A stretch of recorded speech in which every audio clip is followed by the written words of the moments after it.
Hola, muy buenos días.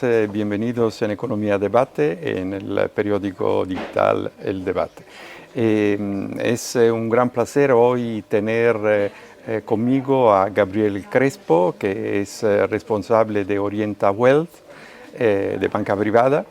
Gabriel, buenos días, Buenos un días. placer tenerte aquí. Lo mismo digo, un placer, gracias. Y con Gabriel hablaremos, como siempre, de lo que está pasando en el mundo y la verdad que pasan siempre muchas cosas y quizás demasiadas, ¿no? Pero es interesante, después de la última conversación, escuchar su opinión, ¿no, Gabriel? Lo que está pasando es sobre todo a raíz de las últimas sobre una eventual paz Sí. con Rusia, entre Rusia y Ucrania, liderada, aunque con algunas, decimos, preocupaciones por parte de Europa, ¿no? Sí. Entonces, ¿cómo ves esto? Evidentemente para intentar entender qué impacto esto puede tener también a nivel económico, ¿no? O sea, financiero, financiario, o sea, es algo que está tranquilizando el mercado, estaba descontado, que antes o después se llegaba a esto, porque en el fondo la bolsa ha ido bien Sí, independientemente de toda la guerra, y son 4 años de guerra. efectivamente. La verdad es que la guerra se asocia mucho a la caída de las bolsas en 2022, porque fue meses después de que la Reserva Federal decidiera empezar a subir los tipos para luchar contra la inflación, y lo que hizo fue agravar la situación de inflación en Europa, sobre todo por el incremento del coste de la Claro. energía, pero realmente las bolsas reaccionaron negativamente más a la subida de tipos de la Fed que a la propia guerra. Es verdad que la guerra generó mucha incertidumbre, sobre todo en los países europeos más fronterizos con Ucrania y aquella época en la que hubo muchísima falta de energía. Pero en este momento yo creo que el mercado no se ve tan afectado por el fin de la guerra de lo que podemos pensar, ¿no? De algún modo también hay mucha incertidumbre en ese plan de paz, porque parece que lo ha diseñado Donald Trump y no sabemos cuánto de eso está consensuado ni con Putin por el secretismo de las negociaciones con Rusia, ni por la capacidad que va a tener Zelensky de poder negociar algo mejor, ese plan que parece un poco abusivo de alguna manera para los intereses de Ucrania a futuro, ¿no? No poder incorporarse a la OTAN, no tener tropas extranjeras, etcétera, ¿no? En cuanto a la economía, yo creo que la paz siempre será bienvenida, será menos incertidumbre, sobre todo para la bolsa alemana, etcétera. Puede ser positivo por el hecho de que a lo mejor el gas empieza a bajar de precio porque Rusia pueda empezar a meter productos, gas, petróleo, etcétera, en mercados donde antes los tenía vetados. Existe la duda de cómo puede reaccionar el sector de la defensa con una paz, ¿no? La defensa ha subido pues, prácticamente un 60, un 50% en bolsa este año, fruto de esa situación de rearme con la OTAN, la guerra, etcétera, y podría pasar que lejos de estancarse, el hecho de tener que prepararse frente a la paz y tener las bases permanentemente armadas y el desarrollo en defensa podría incluso seguir estimulando el gasto en este sector, ¿no? Por lo tanto, sin duda, un factor positivo. Energía, pues tendría mucho sentido pensar que al ser más barata las bolsas estarían felices de esa noticia y, bueno, siempre que hay inestabilidad y se reduce, y de alguna manera los inversores entran en las bolsas más tranquilos, ¿no? Claro. Sí, decimos que algunos países, en particular Alemania, por ejemplo, ha vuelto a planificar un plan de rearmo o de defensa, como queremos decir. Exacto. Casi reemplazando el sector de automoción, que en este momento está yendo bastante mal, ¿no?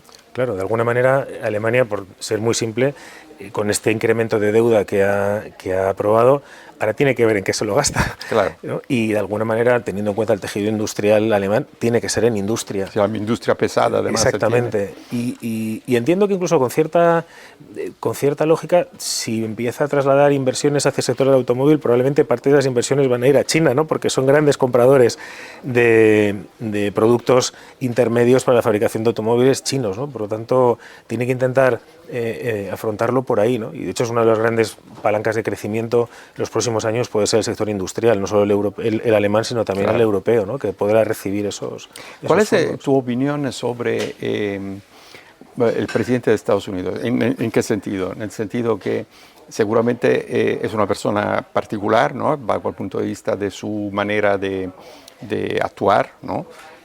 Muy transaccional. Pero decimos que en Oriente Medio la situación no está resuelta, pero se ha calmado. En Ucrania podría calmarse, ahora veremos con cuáles condiciones, evidentemente. Es muy importante, decimos, para él, para las elecciones de midterm, que son el año que viene.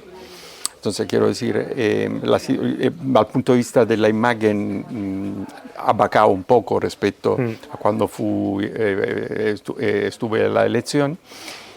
Pero cuánto es importante para Estados Unidos y también en general, ¿no? Que la situación sea de control de las dos cámaras, porque el riesgo del midterm es o que puede ser también una oportunidad. ¿Cómo lo ves? Sí. El hecho que él se pueda reconfirmar con el control de las dos cámaras, o no lo ves como un problema, una oportunidad.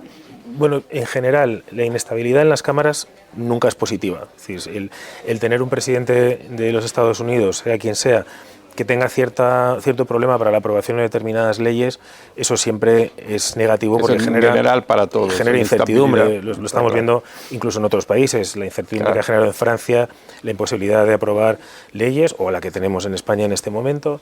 Y de alguna manera, esa lucha que tiene Donald Trump con la Reserva Federal, intentar un cambio de presidente para tener una Reserva Federal más propicia a bajar tipos. Se habla de Kevin Hassett, ¿no? Sí, hay 5 candidatos y desde luego tiene pinta de que cualquiera estaría bastante influenciado por la administración Trump, ¿no? Pero el refuerzo, el que ganara las dos cámaras sería seguir avanzando por esta senda de incremento de deuda, de presión a bajar los tipos y continuar esas políticas que, una vez que salieron los aranceles, la bolsa reaccionó muy mal, pero poco a poco, y viendo que hay crecimiento en Estados Unidos, viendo que hay una inflación más o menos controlada, pues parece que la economía americana se mantiene, no está despegando, porque de hecho crece por debajo del coste de la deuda y por lo tanto ahí se generan ciertos problemas. Claro, que aumenta la deuda. Claro, pero bueno, la inestabilidad yo creo que siempre se vería peor que la continuación de las políticas, porque de alguna manera esas políticas el mercado ya las descuenta. Ok. Quindi tú piensas que en el fondo esta capacidad que está teniendo de toda forma de suavizar estos conflictos le podría beneficiar, porque en el fondo él lo que ha prometido a su país es de ocuparse de su país, más que de ocuparse de lo que pasaba afuera, y en realidad se está ocupando mucho de lo que está pasando fuera, ¿no? Sí. Que yo creo que es una condición importante también para podernos ocupar de American First. Sí, es verdad que muchos analistas dicen de Donald Trump que ha cambiado la forma de comportarse de los Estados Unidos en el panorama geopolítico, ¿no? Antes Estados Unidos influenciaba mucho de una forma más civilina o más soft, y ahora sin embargo se impone mucho más la opinión de Donald Trump, al mismo tiempo que parece que de aquello que no le interesa se desentiende, ¿no? Mientras que antes yo creo que se mantenía una cierta influencia más global. O cuanto menos no se declaraba la falta de interés. Y creo que hay una lucha de bloques entre el mundo occidental y el mundo asiático, ¿no? Estados Unidos y China y todos los que están alrededor, ¿no? Con una gran falla entre medios de todos los países que están un poco con un pie en un lado y otro en el otro, como India, que no sabe todavía muy bien en qué sitio ponerse, y él sigue manteniendo esa lucha, ¿no? Mucho más frontal de lo que puede hacerlo China, que sin duda la está manteniendo, pero de forma más tranquila, ¿no? Y luego el ocuparse del pueblo americano, pues efectivamente sí, ¿no? Parece que esos ingresos que ha obtenido por los aranceles, dice que los quiere distribuir como a medida con cheques, ¿no? para la población, lo cual es una medida inflacionista que veremos eso qué impacto tiene, porque no sé si estaba pensando en dar $2.000 aproximadamente. Claro, en Estados Unidos también las clases sociales se están separando. La clase más alta, esos $2.000, no le va a suponer nada. La tasa de ahorro en Estados Unidos está muy baja y, sin embargo, la clase más baja... Culturalmente vaca. Esos $2.000 al clase se lo va a gastar en el supermercado, porque tampoco dan para una gran inversión, ni en un coche ni en nada, ¿no? Por lo tanto, probablemente tienda a ser relativamente inflacionista, lo cual es una mala noticia para los mercados, ¿no? Claro. Que pone...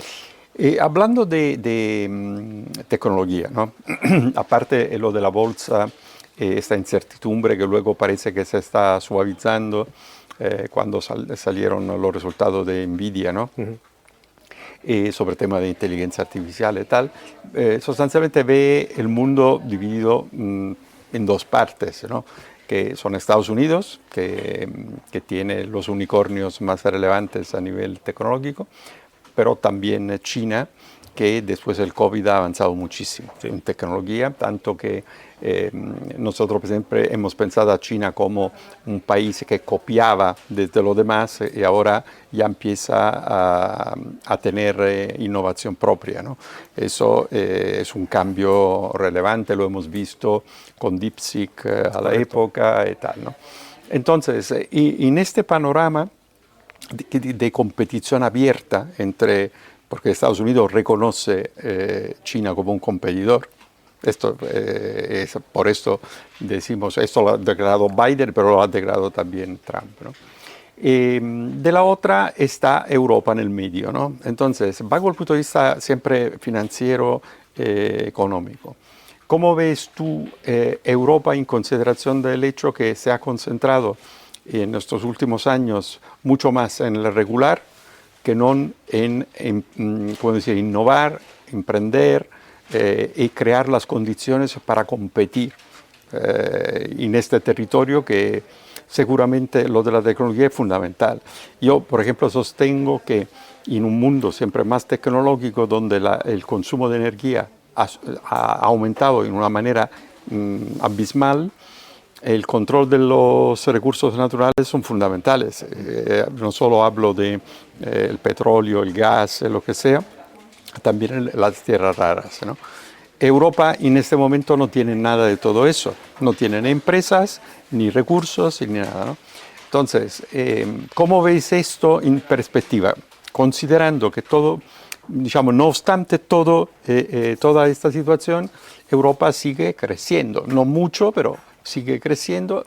Entonces, es un elemento de potencialidad en el sentido que peor de così podría haberlo hecho y solo puede mejorar. ¿Cómo lo ves tú? Pues mira, la verdad, bueno, hemos tocado muchas cosas, ¿eh? Sí. Yo creo que el futuro, la competencia entre países se va a determinar entre capacidad computacional y acceso a la energía. Eso es. Estados Unidos, sin duda, va a tener la gran capacidad computacional que está desarrollando con toda esta inversión, no solo en desarrollos de inteligencia artificial, sino toda la parte de los hyperscalers, los centros de datos, etcétera. China, sin embargo, está compitiendo con lo que te hace falta para tener tecnología, porque tiene todos los recursos naturales del mundo que hacen falta en Estados Unidos y están casi obligados a entenderse. Claro. Porque lo hemos visto con los aranceles y con las tierras raras. Efectivamente, se ven como competidores, pero Estados Unidos necesita el acceso a las tierras raras y China lleva muchos años tejiendo una red de acceso a esos recursos naturales, no solo en China, sino también en África, en África, América Latina. Se han desarrollado. Y además tiene la gran suerte de que la extracción de esos materiales no es precisamente lo más ESG que podemos considerar, claro, ¿no? Por lo tanto, son capaces de obtenerlos de forma fácil e incluso barata por no tener que aplicar esos criterios que en otros sitios sería más difícil, ¿no? Entonces, ellos están obligados a entenderse.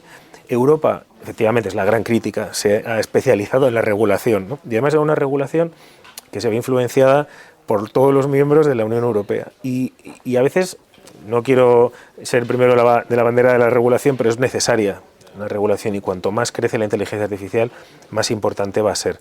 Y en cierto modo yo me alegro que haya una zona geográfica relevante como la Unión Europea que es capaz de pensar qué es lo que tiene que ser la inteligencia artificial, aunque eso inevitablemente nos está suponiendo un retraso en la adopción de determinados modelos.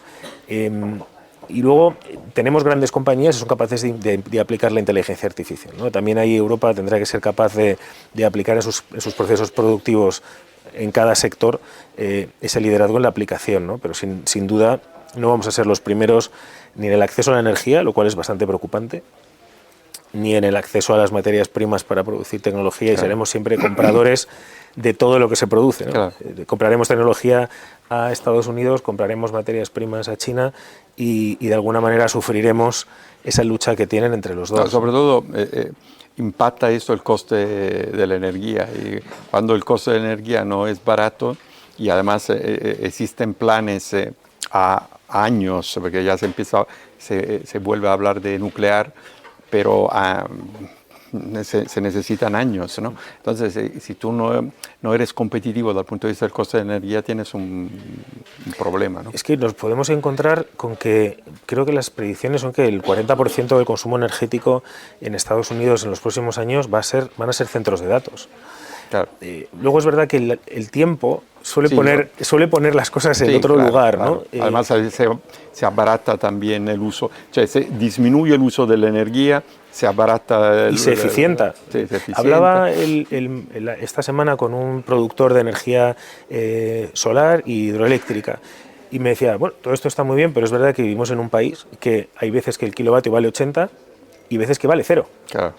Es decir, probablemente hará falta energía para los centros de datos, pero vivimos en un momento en el que el acceso a la energía... Quizás la inteligencia artificial podría facilitar. Hay mucha inversión en optimización del uso de la energía, sobre todo en centros de datos, pero quedan los retos de la refrigeración, queda el reto de que esa energía sea más o menos renovable, de la acumulación. En torno a eso, y incluso, o sea, no es una recomendación de inversión, pero en muchos casos nos estamos centrando en la propia tecnología sin darnos cuenta de que el siguiente paso es que eso va enchufado a un enchufe, ¿no? Y ahí hay refrigeración, tecnología, la propia energía, agua, almacenamiento, canalización. Es decir, hay toda una infraestructura que tiene que crecer, que no estamos, en la que no se está trabajando, no se está invirtiendo.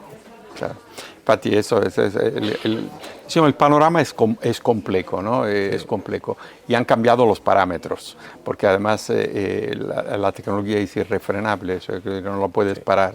Si existe, los otros lo utilizan, lo tienes que utilizar tú también. O sea, no, la regulación, estoy de acuerdo que es muy relevante, muy importante, pero se tendría que ir más allá de la regulación, ¿no? E invertir. En consideración también que, como todas las cosas, también la inteligencia artificial es una grandísima oportunidad, pero puede ser un grandísimo riesgo también, ¿no? Sin duda. Quindi en ese sentido tiene lógica la regulación. Y cuando hablo de riesgo, no solo hablo del riesgo ético, sino hablo del riesgo de ciberataques. Sin duda. Y hoy estamos con empresas que están atacadas prácticamente todos los días.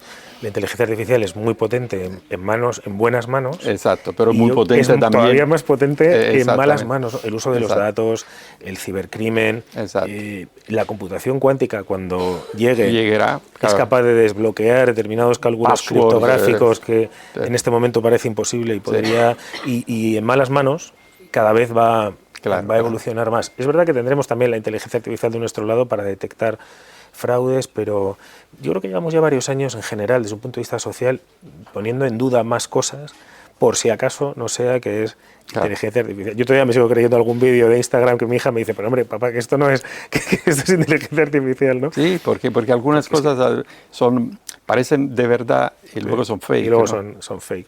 Y luego está el riesgo de que con la inteligencia artificial antes había industrias que tenían grandes barreras de entrada porque había grandes inversiones que hacer para poder acceder. Y ahora no es el mito de dos personas con un unicornio, pero se va a aparecer. Es decir, los modelos de negocio de repente se van a transformar y cosas que antes eran prácticamente un monopolio o una barrera de entrada fuerte, va a llegar gente que va a meter competencia. Eso es bueno para el consumidor, pero también es un riesgo, pues bueno, que pueda haber desempleo, que pueda haber reasignación de recursos. Claro, es el impacto luego en la actividad social, ¿no? O sea, laboral y tal, ¿no? Eso efectivamente todavía no está claro. Va a ser un cambio social, de alguna manera. Yo creo que estamos un poco, si fuera la revolución del ferrocarril, tenemos las vías, que es Nvidia, ¿no? y ASML, que hacen las vías. Es verdad que cada vez se renuevan con más rapidez. Pero no sabemos dónde vamos. Tenemos los que hacen las máquinas preciosas, que van muy rápido. No sabemos a cuánto nos van a cobrar el billete, porque esas máquinas aquí las tendrá que pagar. Eso es. Pero el que es muy interesante es el que antes iba en burro y ahora va en tren. Sí. Y eso todavía no lo hemos visto. O sea, y fíjate lo que ha cambiado la composición del Standard & Poor's 500 los últimos 15 años. Había empresas que no había. Y ahora, sin embargo, son líderes, ¿no? Estamos en pleno proceso de transformación, con muchas dudas, con muchas incógnitas, con muchos riesgos, pero sin duda me parece apasionante porque va a impactar no solo en la economía, sino en la sociedad, a cómo se configuran las empresas, etcétera, ¿no? Y decimos que la característica de este siglo es la velocidad. Sí. Y la velocidad a veces no va con la gestión, ¿no? En el sentido que la transformación cultural que se tienen que hacer en el mundo empresarial y también los gobiernos es total, Sí. porque hacer planes a largo plazo se ha convertido en más difícil, sobre todo si no se tiene visión de lo que es lo importante, ¿no? Digo yo. Sí. Una última pregunta te quiero hacer. Globalización, deglobalización, ¿no? Estamos en esto, se empieza, bueno, ya de hace tiempo que se habla de la globalización, como una globalización deslocalizada. Sí, localizada, perdón, no me venía. Pero eso se hablaba ya en particular en el mundo empresarial, porque se decía, bueno, tiene que ser una multinacional y tal, pero luego tiene que actuar local, ¿no? Se utilizaba por esto. En esta competición entre bloques, ¿tú piensas que la globalización se va a ver afectada, en particular dal punto de vista financiero? Porque la finanza puede ser una finanza además con stablecoins, con criptos, se puede fragmentar. Bueno, yo creo que fragmentarse no, pero es verdad que hay actores nuevos muy relevantes, ¿no? Vivimos un mundo en el que los grandes gobiernos, las grandes zonas geográficas, con la emisión de moneda, devalúan. Es como si nosotros fuéramos socios de una empresa y yo me fuera al notario todos los lunes y hiciera ampliaciones de capital, claro, sin que tú lo supieras, ¿no? Claro. Llegaría un momento que no controlas, que tu participación valdría muy poco, ¿no? Claro. Y yo creo que en cierto modo la lucha entre los dos bloques ha llevado a que grandes países se vayan hacia el oro, hacia las criptos, que la adopción de la criptodivisa, sobre todo el Bitcoin, empiece a ser más extendida, en muchos casos por especulación, lo cual no es la mejor manera de aproximarse a este tipo de cosas. Pero bueno, sí es verdad que cada vez captan más capitales, ¿no? Y la globalización sí que es verdad que es inevitable. Es verdad que los bloques va a obligar a que el comercio se reconfigure. El otro día había un gráfico muy interesante que hablaba de que las exportaciones chinas siguen creciendo. No crecen hacia Estados Unidos, pero ellos siguen exportando. Por lo tanto, existe una reconfiguración del comercio y, por lo tanto, de cómo se hacen los negocios y quién está ganando y perdiendo dinero, ¿no? China, por ejemplo, ahora probablemente con tanta exportación a Europa lo que está haciendo es bajar los precios y ayudándonos a que nuestra inflación no crezca, que era, no sé si te acuerdas que cuando teníamos antes pues, teníamos tipos a cero, vivíamos un mundo en el que todo el mundo decía, no, porque la tecnología es deflacionista, la inflación no sube, tenemos un crecimiento económico bueno, pero toda la tecnología hace que los precios bajen, que es lo lógico, ¿no? Entonces, yo creo que la globalización da estabilidad y estamos otra vez en un momento en el que nos estamos todos como reposicionando, ¿no? Sabiendo que tenemos un Donald Trump que en cualquier momento le pega una patada a la mesa y tenemos que volver otra vez a reconfigurar. Sí, porque se tiene que reconfigurar y con reaseguraciones la cadena de suministro, porque lo hemos visto con la guerra en Ucrania, yo quiero decir, Alemania tenía el 70% de gas que venía de ahí. Cuando se decidió de parar esto, se encontró un problema enorme, pero no solo Alemania, toda Europa. Sí. Por desgracia, Europa tiene que decidir de quién depender, porque no somos autosuficientes en muchas cosas, ¿no? Y al final, inevitablemente, vamos a ser dependientes energéticamente y tecnológicamente. Insomma, tu opinión es que es difícil que se rompa completamente el tema de la globalización, sobre todo a nivel financiero, pero sí que puede estar una reconfiguración. Cómo está jugando el partido de los aranceles Latinoamérica con Europa, algo que no se había desarrollado tanto, y sin embargo ahora Europa está cerrando muchos acuerdos con países latinoamericanos para reconducir ese consumo. Vemos como China también lo está haciendo. Bueno, se reconfigurará y en algún momento probablemente Estados Unidos también decidirá que a lo mejor con la administración Trump ha jugado un papel y a lo mejor siguientes administraciones lo quieren modificar, ¿no? Por lo tanto, es una permanente reconfiguración. Es verdad que los aranceles americanos supusieron un cambio muy duro, la guerra de Ucrania supuso un cambio importante también en eso, pero permanente en nuestro trabajo permanente ajuste de expectativas Bueno, y de situaciones. está claro. Pero ultimísima, el 2026, si todo lo que en este momento parece que se va a realizar, desde las guerras, tal, ¿cómo lo ves? En principio tiene o debería ser un buen año, voy a explicar por qué. En las zonas geográficas de Estados Unidos y Europa. En Europa, tipos estables, inflación controlada, el Banco Central Europeo mirando un poco de reojo a la Reserva Federal para controlar los tipos, pero en principio estabilidad, dudas sobre cómo se va a canalizar ese crecimiento, cómo vamos a ser capaces de crecer en un escenario como el que hemos estado hablando en este momento, ¿no? Estados Unidos, inflación controlada, en torno al 2,8%, con dudas de ver si los aranceles finalmente impactarán o no, si las medidas de Trump terminarán siendo inflacionistas o no, pero bueno, con un cierto consenso de que la Reserva Federal va a ser proactiva en la bajada de tipos, ¿no? Por lo tanto, todas las miradas se van a ir a los resultados empresariales, es decir, cuánto van a ganar las empresas el año que viene, ¿no? Y la verdad es que los beneficios que se han presentado a cierre de octubre han sido positivos, se han batido las expectativas, hay crecimiento. En principio no tiene por qué haber un mal año. Si hablamos de las bolsas, tenemos ese exceso de valoración que tienen las tecnológicas y ese exceso de peso que tienen el Standard & Poor's, que cualquier cosa que se salga de la línea pues va a provocar algo de oscilación, ¿no? Pero con el libro en la mano, viendo cuál es el panorama que tenemos macroeconómico por delante, sabiendo que siempre pasará algo, porque siempre pasa algo, en principio no tendría que ser un año malo. Muy bien, yo creo que con estas palabras, porque al final se busca siempre algo positivo, ¿no? Sí. Pero bueno, es algo positivo con bases sólidas, al menos por el momento, ¿no? Por lo tanto, te agradezco muchísimo esta conversación, Gabriel.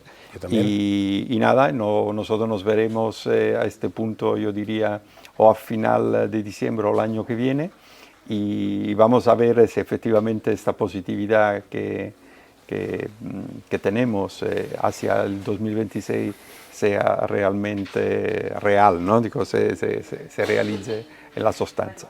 Muchísimas gracias a todos y hasta la próxima.